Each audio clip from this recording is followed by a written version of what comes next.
What's happening, everybody? My name's Will and I'm from Small-Batch-Homebrew. Tonight we're going to teach you how to make a 12-pack of craft beer right in your kitchen in about 2 hours or less.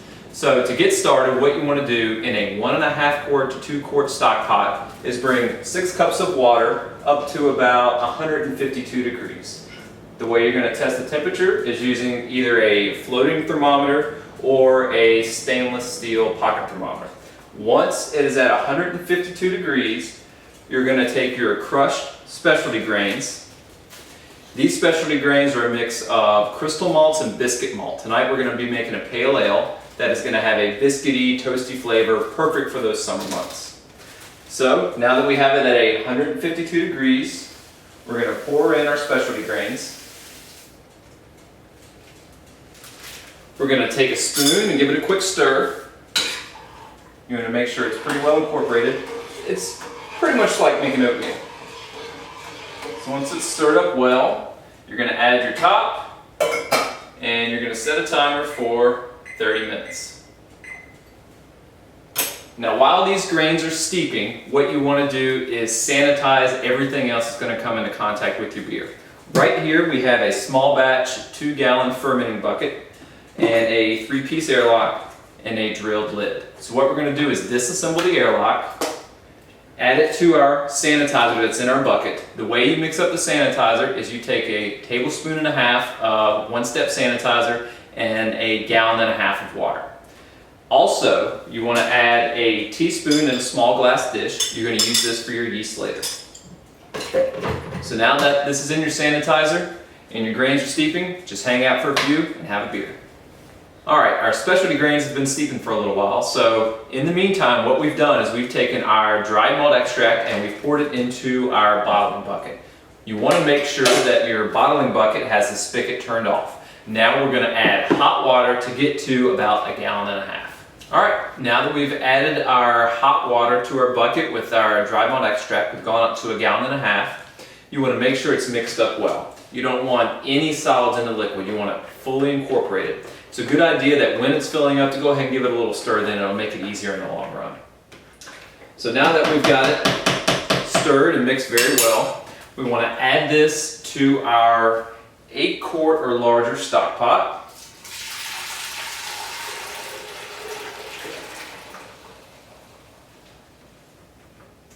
Alright, now we're going to bring this to a boil, so turn her on medium-high heat. And I want you to keep an eye on it, because these things can have a tendency to boil over. So what you want to do is just watch it, and if it looks like it's getting ready to foam up, cut the heat way down to low until the foam starts to subside back, and then you can slowly turn the heat back up. Okay, our grains have been steeping for about 30 minutes. Now it's time to strain them through our pasta colander or mesh strainer or whatever you happen to have in your kitchen. With mine, I can just set it on top of my larger pot. And then I'm just going to take my smaller pot of steeping grains and just pour them right on through. Pour nice and slowly so you don't make too much of a mess.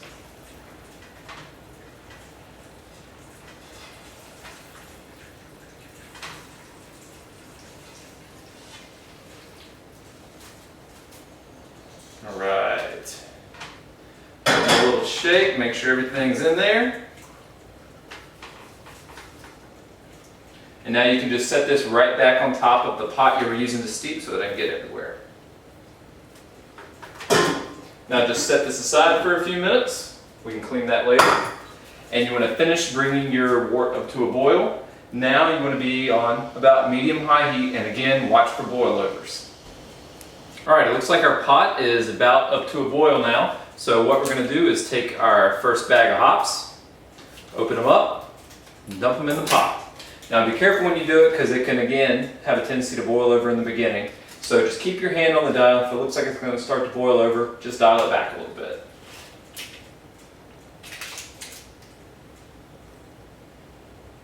So we're dialing it back. And just bring it up to a good rolling boil. Set a timer for 60 minutes. And let that go. Next thing you want to do is in the pot you did your steeping grains in, or another pot, fill it up about halfway full of water and let that boil for about 15 minutes. That's going to sterilize your water, and you can use that to either rehydrate your yeast, or if you boil off a little too much liquid in your other stock pot, you can add that back to get the amount of beer that you need to have. Okay, we've got about 15 minutes left in our boil, and what we're going to do is add our next dose of hops. So cut open the top of the bag, add it right to our pot. All right. Now what we're going to do is take our first step in rehydrating our dry yeast. What you're going to do is take your sanitized glass dish, and you're going to use the water you pre-boiled earlier. You're going to pour about 1/4 of a cup into your dish. You can estimate, that's just fine. Put the top back on and save this for later just in case.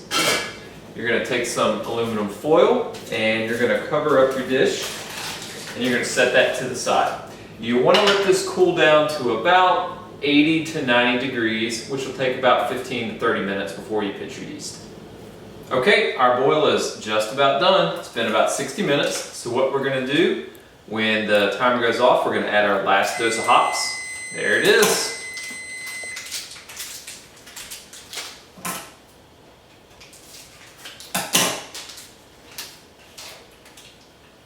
Turn the oven off, add our top, and what we're going to do is move this to an ice bath. What I suggest that you do is you fill up your sink full of ice and water. Probably a good idea to put the pot in first. Make sure you stop up the bottom, fill it up full of ice and water, about to the level of where the beer is in your pot. And you're going to let it sit for about 30 to 40 minutes till it gets down to about 68 degrees Fahrenheit. After you put the pot in the ice bath, what you're going to do is you're going to use your sanitized spoon that's in your bucket, and you're going to stir it around for about 30 to 45 seconds just to make sure you get a nice good whirlpool going. That's going to help with cooling, and it's going to help any sediment fall out in the middle. Alright, the next thing we're going to do while our beer is cooling down is we're going to work some more on rehydrating our yeast. So now this container of water that we did a little while ago has cooled down to it feels like about 80 or 90 degrees. Doesn't have to be exact. You're going to take the top off, and you're going to take your yeast packet, and you're going to measure out with your sanitized teaspoon about a teaspoon's worth of dry yeast.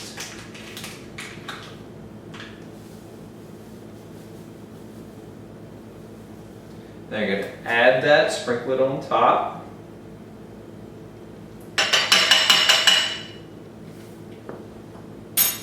The rest of your yeast you're just going to throw away, and you're going to place the top back on here. You're going to let this sit until you're ready to pour your beer into your fermenter when it's cooled down to about 68 degrees. Alright, our beer is done cooling down. It's down to around 68 degrees Fahrenheit. So what we're going to do is we're going to take the sanitizer that's in our fermenting bucket, and we're going to go ahead and pour it into our bottling bucket. So to do that, we're going to take out our top and everything that was being sanitized, including our airlock and our spoon. Set that on the top, and just put this in here. And this sanitizer will actually keep for about 7 to 14 days in here, so you can keep it, throw it in your pantry or in your cabinet and save it for when you're bottling, or you can just dump it down the drain and mix up some new stuff when you're ready to bottle. So we'll get this out of the way. Now we have a sanitized fermenting bucket, and what you want to do is find the scale that's on the side. And what we're looking for is between 1 1/4 and 1 1/2 gallons. So now we're going to take our top off our pot and pour our cooled beer, or wort at this point, directly into our fermenter. And you want to try to leave behind a couple cups. You're going to see some sediment in the bottom, so you're going to leave behind, maybe 1 to 2 cups. You want to keep as much of the solid material out of your fermenter as possible. Alright, that's good. So we've got right at 1 1/4, so we're going to leave it right there. Remember the pot of water we boiled earlier? You can use this to top off your fermenter if you don't quite have 1 1/4 gallons. If you have a gallon left, that means your boil was probably a little too high, so you boiled off a lot of your beer. So if you add your water back, your alcohol level will still be the same. It just kind of brings it back up. All right, so now what we're going to do is we're going to pitch our yeast. So if you remember earlier, we sprinkled our yeast on top of our sterilized water. So we're going to take the top off. We're going to take our sanitized spoon and we're going to swirl this around. Make sure it's nice and mixed together. And now we're going to add this directly to our fermenter.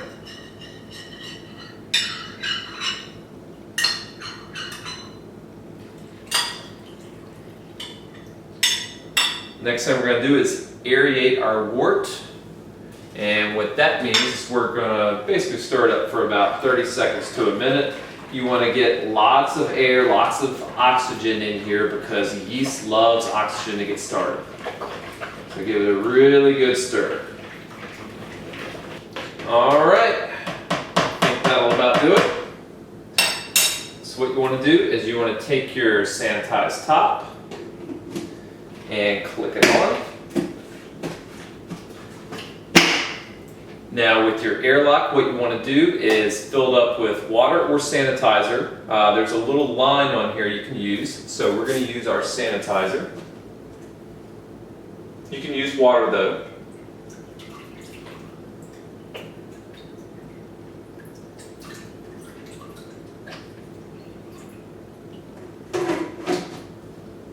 Put the top on. Put it in place. And you're going to let this ferment in your closet, your pantry, your basement, wherever you have that is dark and about 68 to 70 degrees. Now I know in the summer it can tend to get hot and not everybody keeps their house at 68 or 70 degrees. So here's a tip for you. Take a towel, just like this, wet it down with water, throw it in the fridge, throw it in the freezer, and then once it cools down, wrap that around your fermenter and that's going to keep you nice and cool. Now congratulations, you're well on your way to making a great batch of craft beer. Cheers and happy brewing.